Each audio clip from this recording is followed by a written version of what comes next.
I'm Joseph, And I'm Nick. and this is Fish Jelly. Yes. Yes, it is. How are you? Good. How are you? Okay, we're not together right now because I'm out of town and you're sitting in my usual spot, but it looks good on you. That's fine. Merci beaucoup.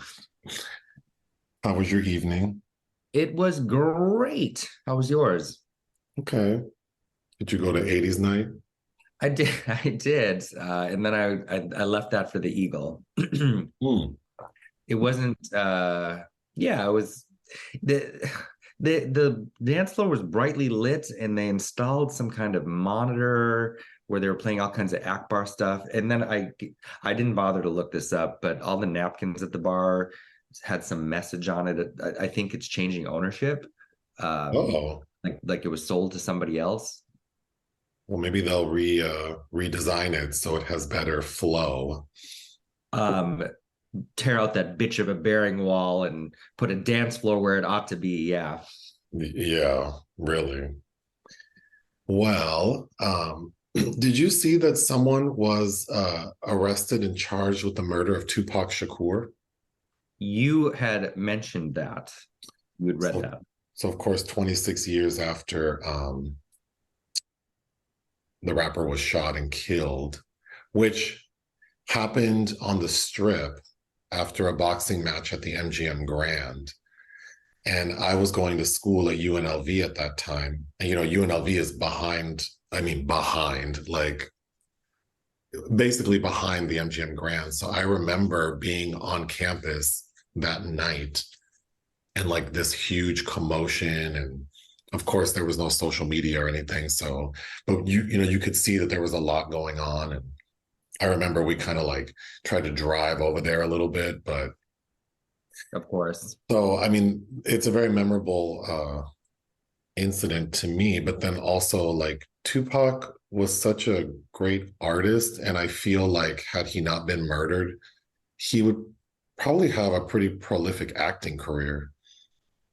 Well, yeah, I think he was just if you he was in so many films in 95, 96, 97. I mean, yeah, He he would had have so much. Oh, been I'm sorry, go ahead. no, he would have been he definitely would have been a leading man. He had so much like charisma. He was so handsome. He looked great on screen. And I thought he was a talented actor. He was. He was. Yeah. What was that one we talked about recently? Gang related. Oh, which if people you have to watch Gang Related. That story is so out of control. In which he plays a cop, which is kind of funny. And then Layla Rashawn looking really good in that movie. But Yeah, she looks fabulous. But anyway, the person who was charged is this 60-year-old man named Dwayne. I think his nickname is Keefe D. Davis.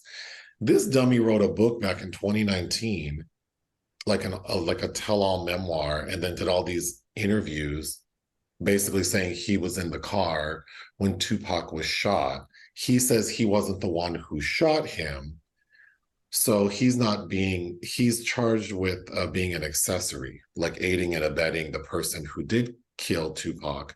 So the actual murder has not been charged, but he's saying that he won't tell because that's like street code.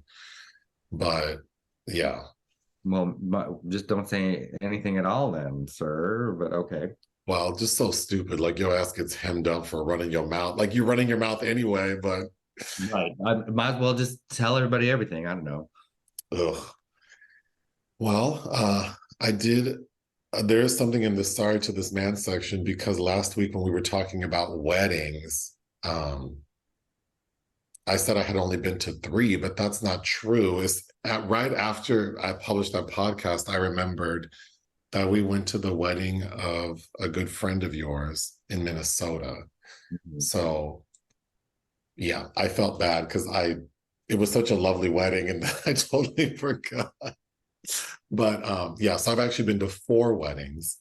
Um, but if anyone wants to invite us to a wedding, for I for a fee, you can I'll make an appearance. I mean, well, yeah, weddings are not fun. I we were just yeah, I don't I mean I don't know. I don't love weddings. That was a lovely experience seeing close friends getting married.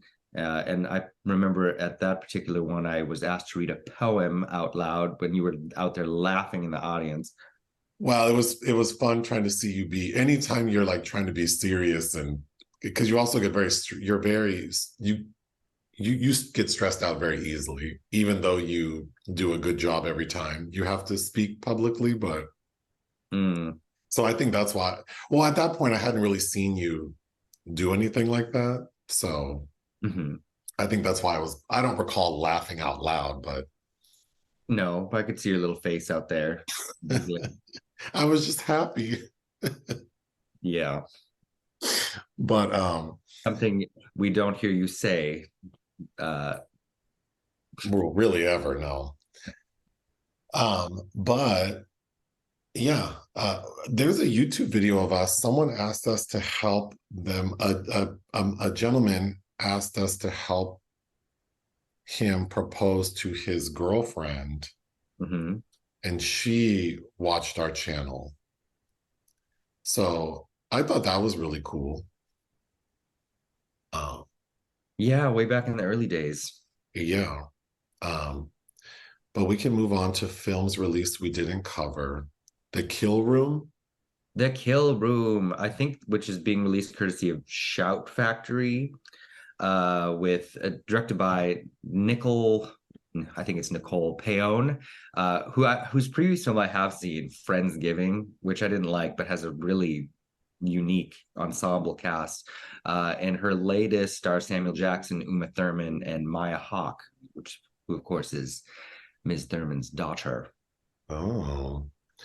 Paw Patrol, the Mighty Movie.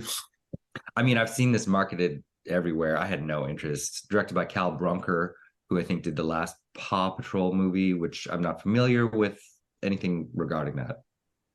Fair Play.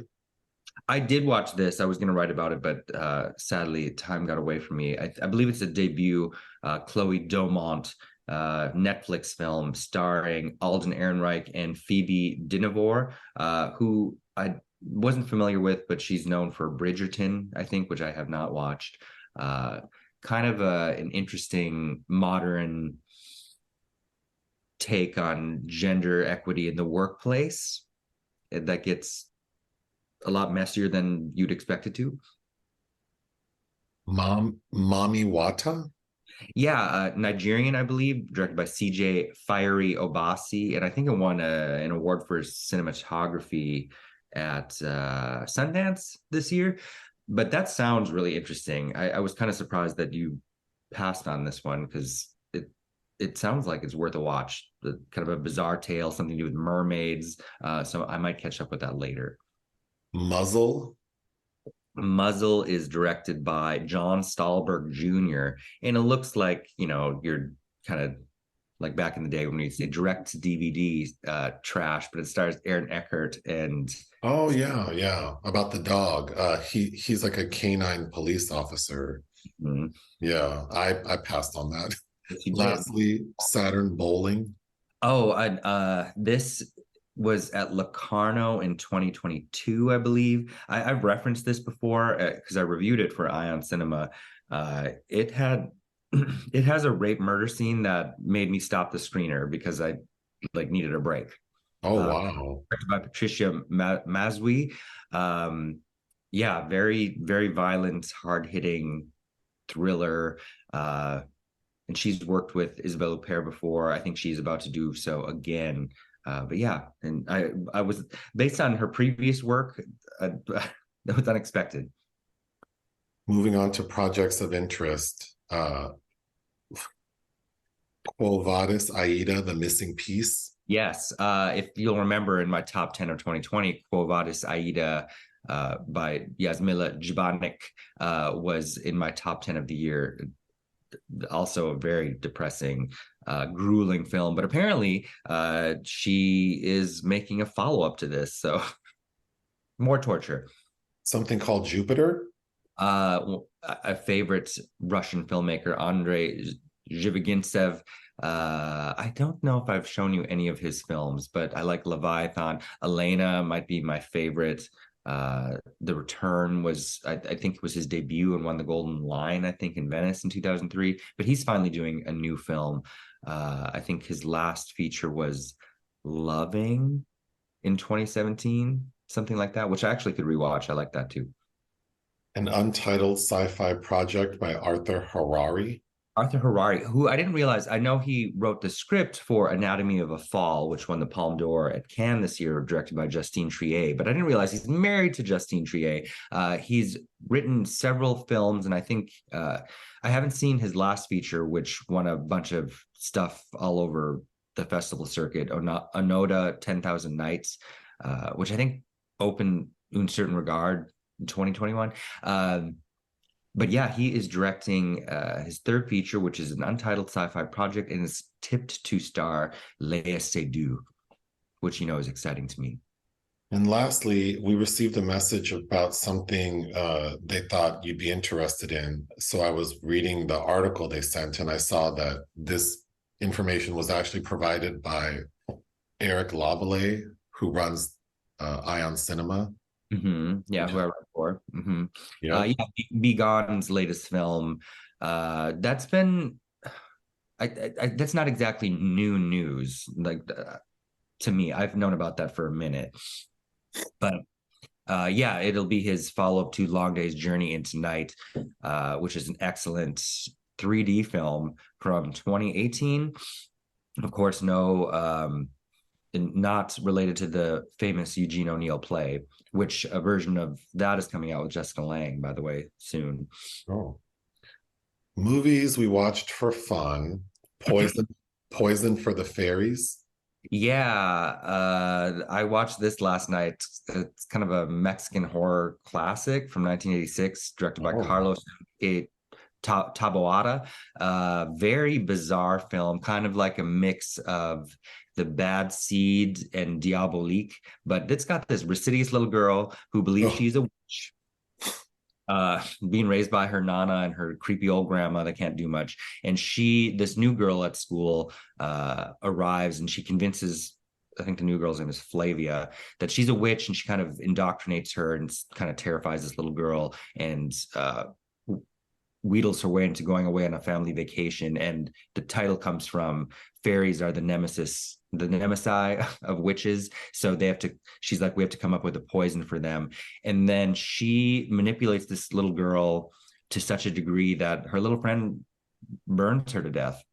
Oh, geez. And it's got this score that's like, if you were just listening to the score, it'd sound like something like Pippi Longstocking or Anne of Green Gables.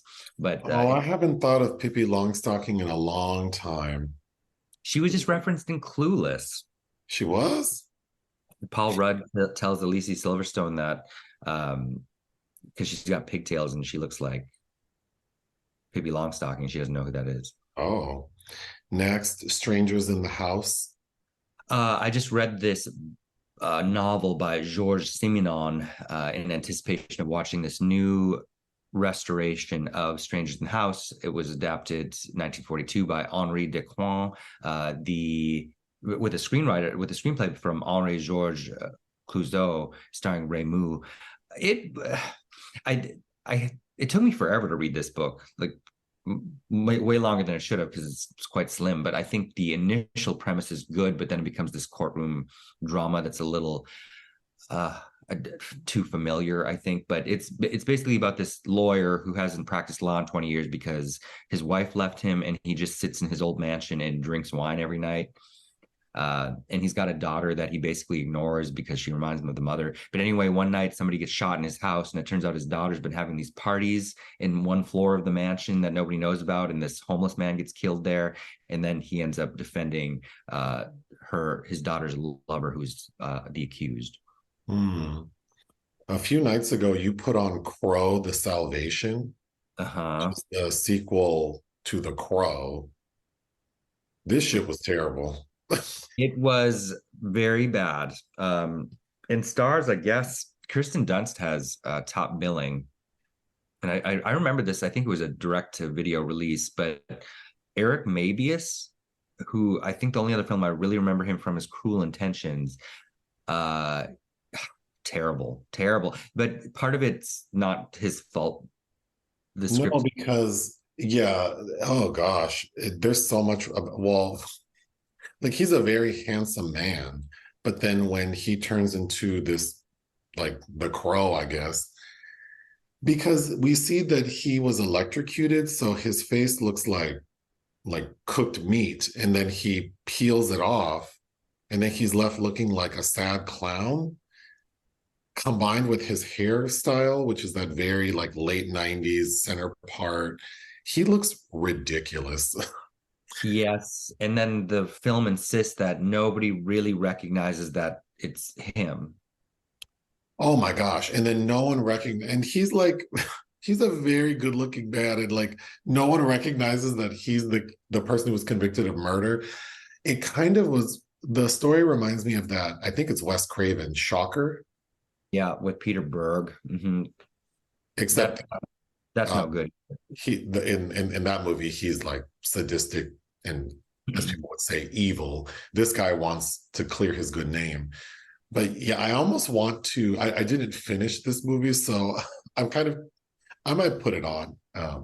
It's caca. But Fred, if you like Fred Ward, and then of course William Atherton is in it too, who you might remember as the evil EPA representative in Ghostbusters. hmm. Next, after we watched the secret movie for today, we decided to put on Dominion, prequel to The Exorcist. This film has an interesting history. It's one of the few Paul Schraders I haven't seen, and it kind of what went down and how it was made and distributed was very fatal to his career for at least a decade. But it's not. I'm not going to say it's very good. Because he made this film and then the production company didn't like it. So they stopped him and then let someone else make a movie. Mm-hmm. Who was that? Rennie Harlan. And then they released his movie and then that shit bombed. So they decided to release this one in limited theaters. But the funniest part of this that I think is so shady is originally after they told Paul Schrader, we're not going to help you finish this movie, they were going to make his movie a bonus feature on Rennie Harlan's DVD. Yeah, in that shit. That's real shitty. But then from the reading I did, Dominion, prequel to The Exorcist, Paul Schrader's film was better received. Yeah. And the person who did The Exorcist, William Friedkin. The author, William Peter Blatty. Oh, I'm sorry. The author said that he liked Paul Schrader's to a degree, but he hated Rennie Harlan's. This movie, Dominion, prequel to The Exorcist, is just boring. It is. It's too long, and It's too long. You don't really get into any kind of demonic bullshit until what, an hour, 15 minutes, really? Like the third act, but then it's kind of like it's poorly done, kind of. I mean, they didn't have, we were reading that they didn't have money to finish like the special effects, and so it looks kind of bad. The possessed character is giving me like old girl from Stargate and The Crying Game. Like it just felt very. Yeah, his initial introduction is creepy though, because he's wandering around the periphery of this dig site with that little stanky leg and No, and the crispy wing arm. and Satan offers a better healthcare plan. He heals this young man. He does. He really does. But this one was not a joy to sit through. It's not, and I don't. Stellan Skarsgård is interesting enough. I can see why, because the distributor was some kind of small, I forget, Millennium something, not Millennium, but kind of like It was Lionsgate. like Magnolia Tree or something crazy. Magnolia Tree. But it's clear it's not it's clear to me that they wanted something else, not an art house styled psychological horror film. Well, And Schrader was trying to be pay homage to the original. see, that's interesting. Well, I mean, I can appreciate why the people financing it were not happy, because when you think The Exorcist, you think like creepy possessed girl.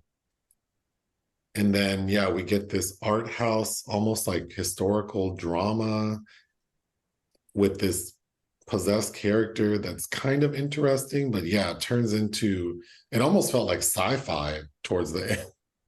Yeah. No. Next, you watched Paris by Night.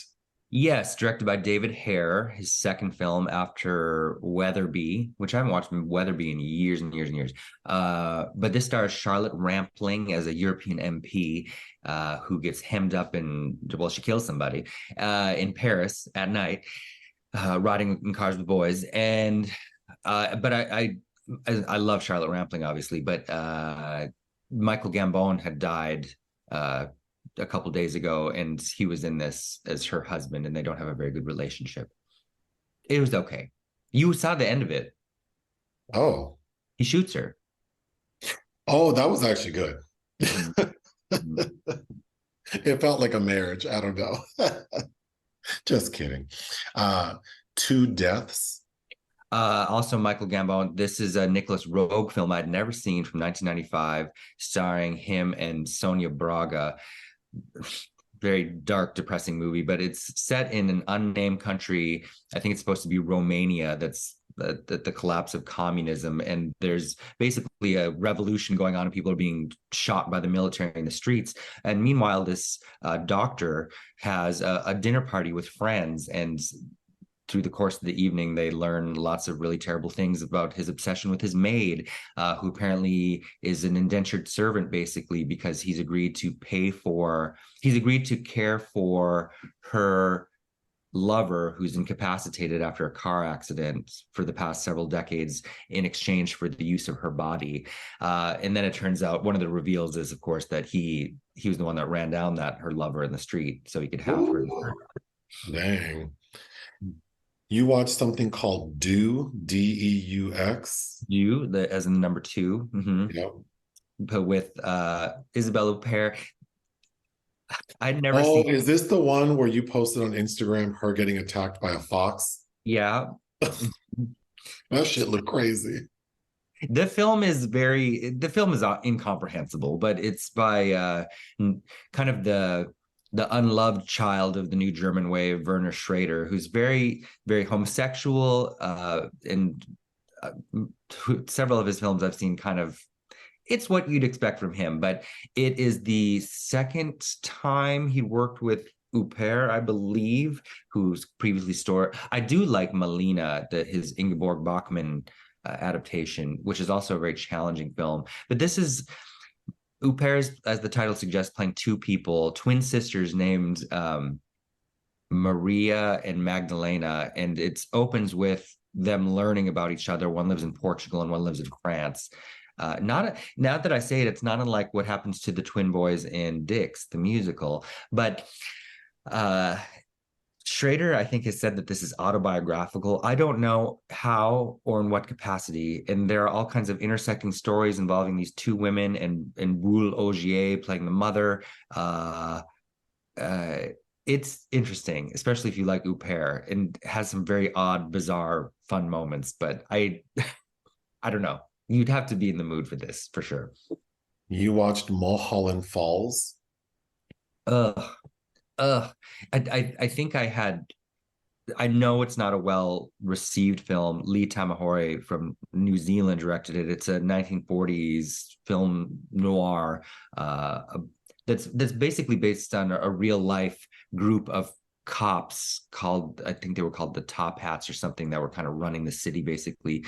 But Nick Nolte is the headliner, and he'd been having an affair he's married to Melanie Griffith, who's nominated for a Razzie in this. And I don't love Melanie Griffith per se, but I don't know why. I think they were just trying to be mean to her that year.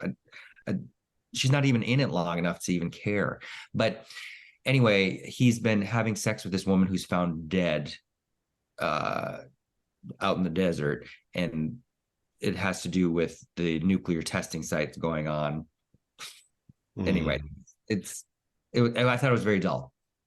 You watched I Like Bats. I Like Bats. This was odd. It is part that of... makes me think of I Like Totals. Same, yeah. Or who says I love bread? Or Isn't that from Crank Yankers? Or am I thinking of Matt Damon or like, I want to go to Hawaii? I don't That's know. that's crazy. Anyway, I like bats. I Like Bats. It's part of the House of Psychotic Women collection. Uh, and it's Oh, is that the one with the lady who pushes the van down the road and it explodes? mhm, That some looked really cool. some really great visuals. It's basically a vampire movie about this woman in Poland. That's also strange and very playful and looks great. I'm going to butcher his name, but it was directed by Gregor Schwartzal, who is probably better known as an actor because he starred in some very notable Krzysztof Kieslowski films, including he's part of the cast of The Decalogue and also the Three Colors trilogy in the White segment. But if that is a great collection, I've been waiting to show you the one starring Elizabeth Taylor, The Driver's Seat, based on a book by Muriel Spark. I haven't watched it in years and years, but There's a it's scene. There's a scene in this movie where I think it's the lead character. She's at a bar and she approaches a man, seeming like she's a prostitute, I think. And mhm. he's like, "Girl, I'm gay," and she gets mad. And he's eating food. He's at like a restaurant bar, and he's has a plate of food. And she gets mad after he tells her like you're barking up the wrong tree, and she pours his drink in his plate. She That's was right. real mad. That man ends up falling in love with her, but I think Oh, it's implied that he's gay because he's like, "Girl, I'm not interested." Bye. you watch talk radio? Yeah. What did we just watch Eric Bogosian in? Oh, in Reptile. Uh, he is the police chief. Mm-hmm. But I'd never seen this is his was his shining hour because the he wrote this play that was shortlisted for a Pulitzer, I believe, and Oliver Stone adapted his play. This was Stone's follow up to Platoon, and I'd never seen it. And it's basically about what do you call those radio hosts? A DJ, Like Howard Stern. a disc jockey. Yeah, but what do they call them? Like it for the vitriolic ones. Oh, I don't know. I don't know. You do know. Um, I'm typing in words to see if there's a word that comes. There's a word. It's like Well, why don't you continue and I'll research? anyway, it's about this man. He's about to uh be I think they're in Oh, shock jock. shock jockey. Yeah. He's about I think they're in Texas and he's about to be offered a national syndication, I believe. And it's basically him talking to people all night and being saying things, some things that I didn't disagree with, but kind of he gets a lot of hate, and so he's just basically bitching at people all night long. It's interesting. Ellen Green plays his ex-wife. Um, it's I thought it was good. It was compelling for however long the running time is. Excess baggage. Because we'd watched Reptile, I've completely forgotten about this movie, but I'd never seen the previous pairing of Alicia Silverstone and Benicio del Toro, which was the ill-fated Excess Baggage, Oh, that's right. directed by Marco Brambilla, who I don't think's directed a feature film since then, but prior to that, he did Demolition Man, I believe. But this was no good. It's not a good film. Blood and chocolate. This is also trash. Oh, Starring, I never thought Agnes Bruckner was very interesting, but as this werewolf girl who works in a chocolate shop in I think Bucharest and is romanced by Hugh Dancy, who's this graphic novelist who had to flee the United States because he assaulted his father, and there's a charge out for it was garbage. It was boring and it was stupid. And it predates Twilight, which I think is interesting because this film was not a hit. But I feel like if it had come out maybe in '09 instead of '07, more people would have maybe been interested. But it's directed by Katja von Garnier. then JFK. Yes, speaking of Oliver Stone, catch up week. Yeah, Pretty impressive. There are a couple parts that I think are a little hokey, such as Ed Asner like beats down Jack Lemmon in a scene that does not play very well, but Oh, and all of the accent work. the accent work is not good. Kevin Costner feels like he's in a satirical production of Tennessee Williams play. Like it's And then because who plays gay? Kevin Bacon, Tommy Lee Tom Jones. Jones, Joe Pesci. His eyebrows and wig, because he's supposed to be gay as well, right? Yeah. I think they did them so crazy. Tommy Lee Jones looks crazy. You Tommy need, Lee Jones looks like Morgan Freeman. yeah, he looks like the albino Morgan Freeman. Uh, and him kind of being mincing is entertaining. But Joe Pesci, he's supposed to look raggedy because there's a woman in the film that says, "Oh, this man has eyebrows. He looked like a buzzard." A buzzard. But Stone has since revisited. He made a documentary in 2021, I think, that I'm eager to watch as well. But yeah, The Long Farewell. I got to see a restoration of this at the Cinematheque last Sunday, Kira Miratova film from 1971. This would be like a great Mother's Day film, but it's about a mom whose son he hasn't told her, and she kind of finds out by snooping that he's planning on leaving to go live with his father, and she's kind of devastated by that. Beautifully shot. It's Kira Miratova. If you could have a chance, I highly recommend it. Something called A Silence. Yeah, I think I'm supposed to write about this, but this just played at the San Sebastian Film Festival, the latest from Joaquin Lafosse, Belgian director, who I think works a little too much, too frequently. Although I'd be eager, I haven't seen it since '06 or '07. Private Property, starring Isabelle Huppert, is probably my favorite of his. But his latest stars Emmanuel DeVos and Daniel Auteuil, and it's very bizarre. It's about Daniel Auteuil as a lawyer who's just been kicked off a very high profile case because his brother-in-law has filed charges against him for raping him when he was a young man and living with them, his sister and her brother-in-law. And then her teenage son has also been influenced by him, because it turns out Daniel Auteuil is also, they found like kiddie porn on his computer, and his teenage son has also become kind of fascinated by that. It's mired in all kinds of bizarre things that are worth unpacking, but as a film I thought it was just okay. I watched a movie called P2, like Parking Level 2. It's a 2007 film. Have you seen that? I have not. That's directed by Franck Calfoun, who did the Maniac remake, which I've That's seen. right. I thought it was very good. It's a horror thriller film. It stars Rachel Nichols, who I'm not familiar with, and Wes Bentley. Uh-huh. I thought Wes Bentley was really good because he's handsome, but also looks a little like crazy and kind of creepy. And I thought the lady, Rachel Nichols, did a really good job. And the story is so simple because it's one of those, like, they're kind of isolated to like a building.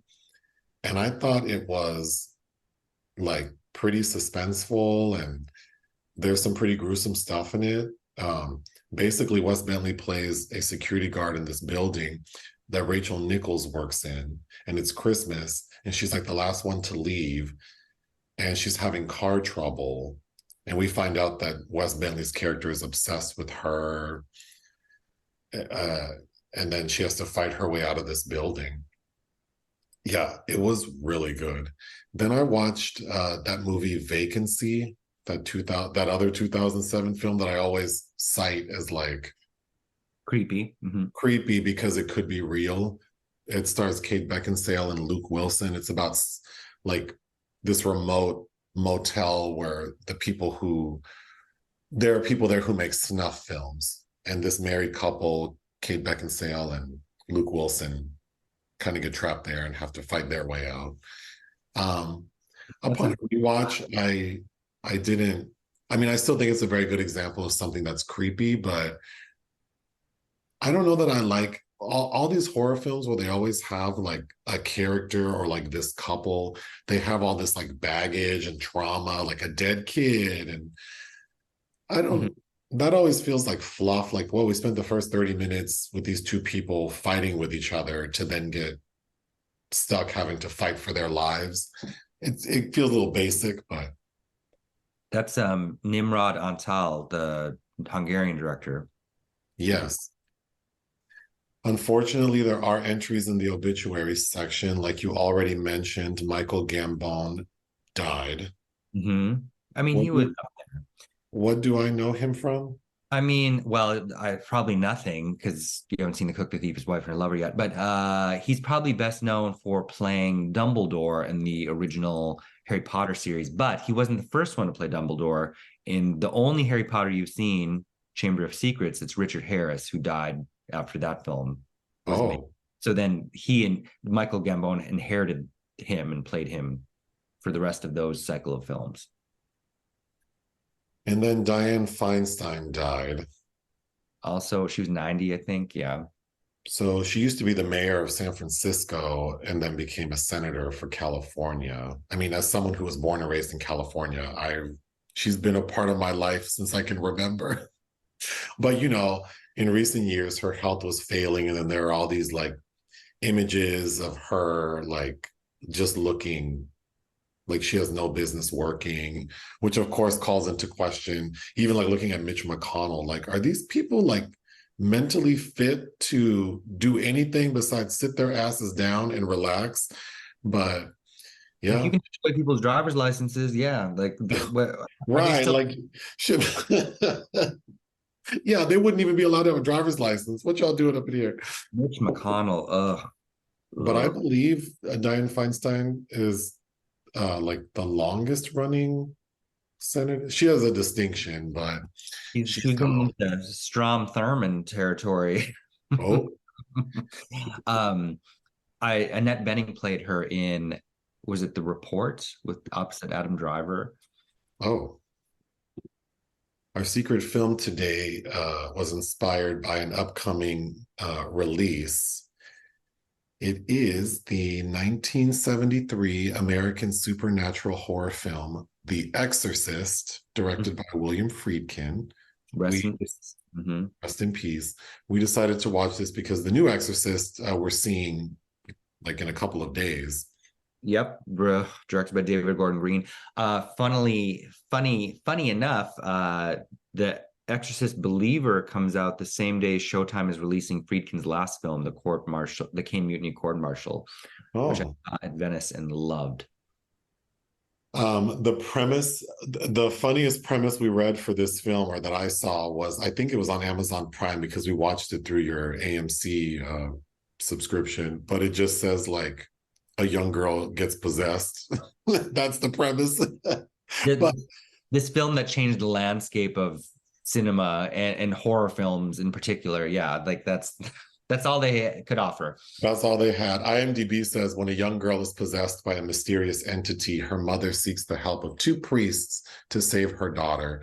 I mean, I think this movie is excellent, especially considering that uh, since then there have been so many like possession type movies. And I think the reason The Exorcist works so much better is because it's not trying to do anything extra. Like, Well, yeah, storytelling wise, it's pretty straightforward. For most of it, it plays kind of like a just a drama, a familial drama, really. well, because I think I don't believe in ghosts and demons, but I think so that's why a lot of modern possession films don't work for me. And then a lot of modern stuff, they try to give it like a horror angle, like jump scares, and it just feels like okay. But in The Exorcist, I think the fact that it's not trying to play up anything like horror, but also I think that the thing that's most creepy and frustrating is the mother played by Ellen Burstyn. Mhm. So here's the story. Ellen Burstyn is this famous rich actress. Um, who is raising her daughter Regan alone. Is it Regan or Reagan? Reagan. Reagan's played by Linda Blair, of course. The father is like out of the country. He's not really involved with the daughter. And Reagan starts acting weird. Her mother doesn't know what to do. Of course, she can afford to have her see all the best medical doctors. And when they can't help her, she seeks out the help of a priest. And then that's where the exorcism comes in. But what's interesting is the priest is a trained psychiatrist. He's also a medical doctor. And he's like, girl, don't nobody do exorcisms anymore. Like that's not that's not a thing. The Catholic Church is not going to sponsor that. But then when he sees firsthand that this little girl is the devil, then we have another priest come in, played by Max von Sydow, who opens the film in northern Iraq. Mm-hmm. That's right. The opening of the film, we're in northern Iraq, and we see that this priest, I think his name is Father Marin, he's like on an archaeological dig, and someone finds like an artifact. And once Dr. Marin gets it, like weird things start happening. But then we have the connection is that this demon inside of Reagan seems to react very negatively to Marin, like it's scared of Marin. So they're like, well, bring his ass in. So then the other priest is played by Jason Miller, who's the father of Patrick Miller. Jason Patrick. But those two basically fight off this demon. But this demon inside of Reagan ends up killing Father Marin. And then in a last ditch effort, the other priest, who I keep calling Dimmy, because that's what his mom used to call him. Damien Paris. Mm-hmm. He, at the final moment, grabs Reagan and is like, take me. And I thought that was really creepy because you see the demon leave Reagan and go into him. His face changes, which actually looks really good for 1973. And then that demon causes Dimmy to jump out the damn window and break his neck on that famous stairwell. Mm-hmm. Who's the second narrative death on those stairs. Yeah, we'll get to it. And then the end of the film is Ellen Burstyn and Reagan like, well, I guess we're going to move. Like, all's well that ends well. Well, they're just visiting Georgetown anyway, because she talks about how she's having a house built in LA. Oh, sure. They're always going to leave, but what I was going to say is, I think what's creepy is about this story is the frustration we see in the mother, Ellen Burstyn. Like, I don't know what to do, and I think that's why this is so effective. Like, especially in modern films, they always either try, like, if it's set in like in the past, then there's always like some very clear history of like, oh, this is a demon, this is how we get rid of it. Or if it's modern time, you know, then they are on the internet trying to look up things and, oh, this portrait is of this demon, and everything is always so spelled out. And in this movie, it's like, we don't know what's going on. Like, as the audience, we know this little girl's probably possessed, but watching the mother be so frustrated. Was Ellen Burstyn nominated for anything? She was. Miller, Linda Blair, and Ellen Burstyn were all nominated. It was the first horror film nominated for Best Picture. Blatty won for Best Adapted Screenplay, you know, from his own novel. But yeah, what's funny is thinking, you know, this film has such a legacy. It's weird to think that the studio didn't like the cast because they were all not really notable then. So, you know, Ellen Burstyn previously had been in The Last Picture Show, but she wasn't a name yet. Well, I think they're all deserving. Even Linda Blair, like, I know I've seen her in things since then, and I don't think she's a very good actor, but I think as this little girl, like the physical acting was very impressive. And of course, she's voiced over by Mercedes McCambridge. Oh my gosh, the sound editing is so good. Mm-hmm. But I'm just going to go through my notes. You were telling me that Rick James wrote the song Cold Blooded for Linda Blair.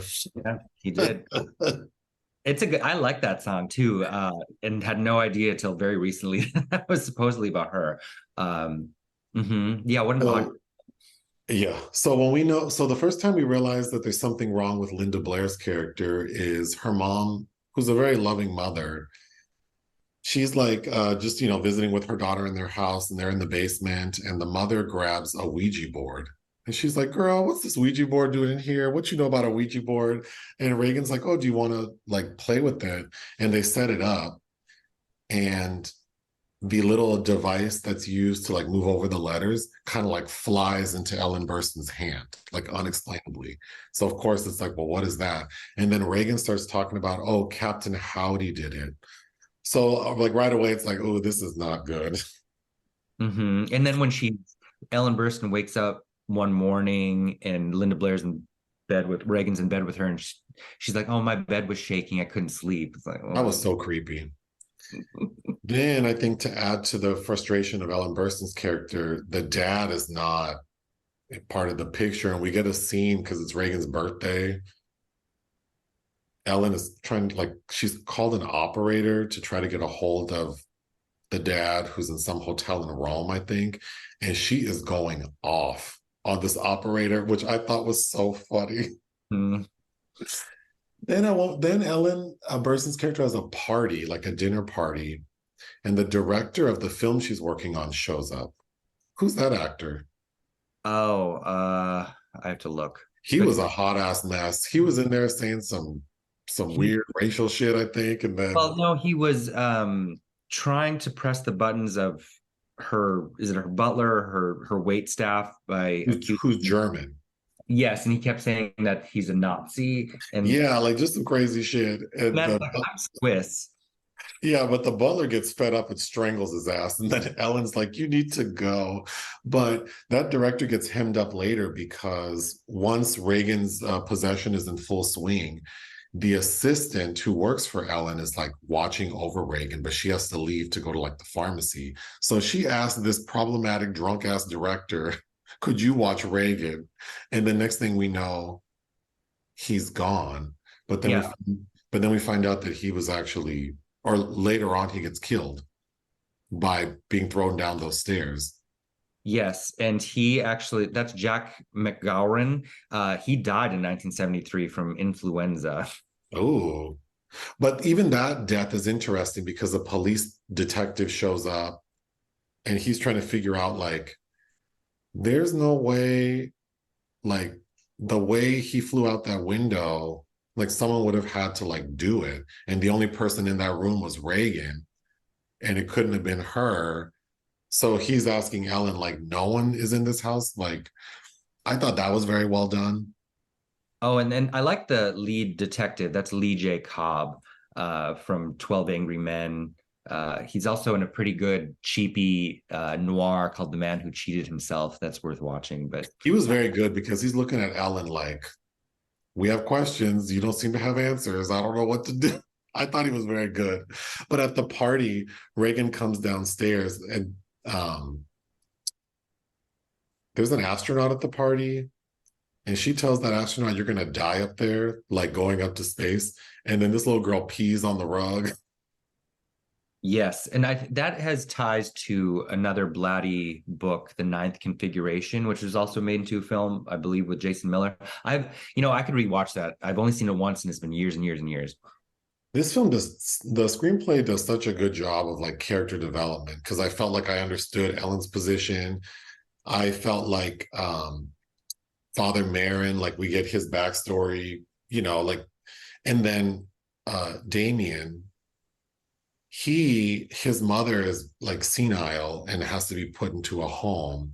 And so we get scenes of her like I mean, I thought pretty emotional scenes because he's like having to reckon with needing to put his mom away, and then of course she dies, and then he's having visions of her, and actually the demon possessing Reagan is using that against him. Like we see Reagan talking as if she were the mother. I thought that was all very effective. Uh, um yeah, I think that's what a lot of films get wrong is they cut too many corners. Like you kind of have to lay the groundwork for the payoff. yeah, yeah. Because we spend an awful lot of time in medical facilities in the early half of this film with a doctor played by Peter Masterson, Mary Stuart Masterson's father from the Stepford Wives. Uh, and just having this little girl having to go through all of these tests and all this, like the CAT scan scene. Oh God, when she's getting that CAT scan, it sounds like she's at a shooting range. Then when the doctors come to the house to visit her, and I forget if it was like the bed shaking or her body going up and down like a mousetrap, and they're looking like, we can't do shit for you. And whatever, and they're, yeah, we still think it has something to do with the cerebral blah blah blah, and it's like, okay. But it makes sense, right? I mean, as scientists, as medical doctors, it's like, I mean, you have to find everything has an explanation. It can't be like a demon. So I thought that was all very well done, especially for 1973. But I like Um, how the doctors are finally like, have you tried a priest? The Catholics do exorcisms. It's, it might be placebo, basically. you know, they are at their wits' end when they're like, girl, you better go get a priest. Um, and then Ellen in the conference room with all those doctors, I just kept thinking, it must be nice to have money. Yep. Well, yeah, she's this world famous actress. Like, imagine Angelina Jolie having to deal with a possessed child. Right, right. I did have a question because is it that the artifact that Marin finds in northern Iraq, don't they find that at Ellen's house? I think Lee J. Cobb finds it at the bottom of the stairs. Oh, I'm pretty sure. And that's related to Pazuzu. yes. Which is Exorcist 2 or 3? Pazuzu, Exorcist 2. Oh my God. Well, we probably need to rewatch that, which Linda Blair returned for. And look, you don't, your memory, but Louise Fletcher has this one outfit where her little breasts are out and it looks like there's the two little straps over her breasts. It's a really ugly dress. And then, of course, Richard Burton is hamming it the fuck up. The version we watched, I don't recall seeing Reagan walking down the stairs backwards, like on her four appendages. No, it wasn't in that version. I think that's might be the director's cut because Friedkin was forced to cut 12 minutes, I think. Oh, so we didn't watch the director's cut. Um, but what's the most disturbing scene in the film we watched the other day is when Reagan is stabbing herself in the vagina with a crucifix, and like she's all bloody, and then she tells her mom to eat her and then shoves her mom's face into her bloody vagina and then slaps the shit out of her mama. That was all too much for me. I mean, can you imagine audiences seeing that in 1973? Oh yeah, and this little girl talking real nasty and loose. Oh, And a bunch of kids saw this movie. This scarred a generation because all these. I think the rating. I was reading that there, like lots of children saw it because it should have been rated X, supposedly, and part of that might have been a stunt to recoup the budget because it went way over budget and there were a lot of problems during filming and a lot of deaths and accidents. I guess it was considered a cursed project. other creepy things are Reagan's talking in this demon voice and it's unintelligible and it's being recorded. And then a sound engineer ultimately plays it in reverse. And then we realize that Reagan is not speaking Latin or some other language. She's just talking in reverse. That was creepy. Then we discovered that like on Reagan's abdomen, it looks like the words "help me" have been carved in there. I thought that was creepy. But when Father Marin shows up, he shuts shit down. Like Yeah. it was very effective when he shows up, like, okay, time to get some work done. Oh, do you want some background on the demon? No. He's like, well, I think three of them. He's like, no, there's only one. Yeah, I got it from here. Don't worry about it. And then and a very famous scene, I guess, is the power of Christ compels you. And I know this movie is so good because normally shit like this makes me laugh and roll my eyes, but in this movie, I'm like, damn. Well, right, because I don't share any of the same beliefs. Right. It's still effective. Oh gosh. So in northern Iraq in the beginning, we see that Father Marin is like standing face to face with this like demon statue on a hill. And then at the end, he sees that same figure in Reagan's room. I thought that was super creepy. The Father Dimmy seeing his mom in the bed, that was really creepy. But yeah, this movie is super, super effective. The only thing that kind of, well, there are a few things. First of all, if I were that assistant or that housekeeper, child, after that first thing, when I saw that girl going up and down, it would have been time to find a new job. And, and then Ellen Burstyn's leaving her assistant alone in that house with that possessed ass girl. And when she says goodbye to Sharon, I'm gonna miss you. It's like, oh, And she goes, "Are you sure I can't change your mind? You don't want to come with?" She's like, "No, hell no, bitch. I'm not going anywhere with you." But the other thing that I didn't quite understand is I don't understand why Father Dimi wanted the demon to take him. I think I always saw that as he felt bad for this little girl, and also he's kind of got nothing else to live for, is how he's made to seem with his mom dying, and with even leading up to his mother dying, and him talking to his boss is that he's done, he's exhausted, he's basically suffering burnout, right? Sure, sure, that makes sense. But I mean, sure, it wouldn't have been me. Well, Like, and is he getting paid to do this? yeah, and the church is paying him, but It's not enough. It can't be enough well, it's to. not enough. They don't pay him enough because there's a lot to be said about. Remember his? I think it's his uncle that has the mom put in, like the cheap people's hospital because she's with all these other, uh, like in a psychiatric ward. And he says some comment: if you'd been a lawyer instead of a priest, you could afford to care for your mother the way she deserves. And I hope Ellen Burstyn gave those two priests some money, like paid for their funerals or something. Three people died fooling around with Reagan. I do not understand how she's not in jail. That little girl needs to be in jail. well, mhm. There needs to be, if someone wants to, instead of whatever we're getting next week with the new Exorcist, this movie, there should be a new movie about how Reagan has to go to trial. I'm not looking forward to Mr. David Gordon Green's take on this, but I am, as I said before, very happy to see Ellen Burstyn has returned. Although, as I understand it, she asked for a lot of things that she's been wanting. So, Well, good for her. come back, including some kind of scholarship or fund for young actors that she wanted to establish. I think that was part of her deal. Yeah. Returning, because she said she's always, every time they do an Exorcist movie, she's been asked to return, and she says no. What is your relationship to this movie? I remember watching it as a kid with my sister in maybe like 1980, like 7, maybe. Like we were like 9 and 10 years old, maybe. And I remember being so scared. And I remember watching it with her again, I believe, in like 98. So scared. And then I know I rewatched it with you in 2010.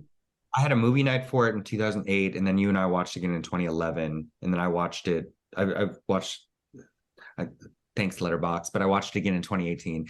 But yeah, so I've seen it many times. But I came to it kind of late because my parents were fair weather Christians, kind of, but they had the mentality that if you let something like this in, you're leaving yourself vulnerable. So this was not a film watched in my house, even though we watched some gutter shit. It's funny how people pick and choose looking back on what their kids can see. But right, I can't watch. Well, I'm trying to think of a gay movie, and I can't right now. I can picture my like my dad saying like we can't watch some simple thing, but then we can watch Friday the 13th. But okay, so in fact, like I remember watching Demolition Man with my dad, but it's like The Exorcist, like okay.